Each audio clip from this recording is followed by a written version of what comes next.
মা বাবার কাছে থাকলে জানো তো কখন যে দিন আর সময়টা পার হয়ে যায় নিজেও বুঝতে পারি না। প্রত্যেকবার যখন যাই তখনই কিন্তু এরকম অনুভূতি হয়। আজকে গিয়েছিলাম সিঙ্গুরের বাজারে সামান্য কিছু কেনাকাটা করতে।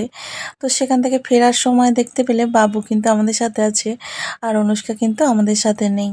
তো বাড়িতে যেহেতু আমার মা সবাই রয়েছে, তাদের কাছে অনায়াসে নিজের সন্তানকে রেখে যেখানে খুশি বেরোনো যায়।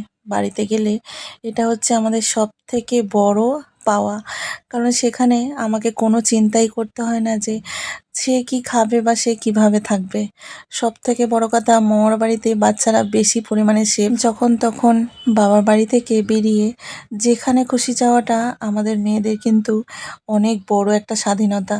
যেখানে শ্বশুরবাড়িতে থাকাকালীন সন্তানকে রেখে যেখানে খুশি যাওয়া যায় না, বেরোনোও যায় না। বিশেষ করে সুরাতের কথা বলছি আমি। আমাদের বাড়ি যাওয়ার পথেই মন্দিরটা পড়ে, আর অপোজিটেই রয়েছে আমাদের স্কুল। ভীষণ পরিমাণে ভালো লাগে আমার এই জায়গাটা, আর নতুন করে হওয়ার পরে আরও বেশি পরিমাণে ভালো লেগেছে। প্রত্যেকটা ভিডিওর উপরে কিন্তু আমি ডেটটা দিয়ে দিচ্ছি যাতে তোমাদের বুঝতে সুবিধা হয় যে কোন দিনের ভিডিও এটা। সকলে খুব ভালো থেকো, অনেক অনেক ভালোবাসা রইলো সবার জন্য।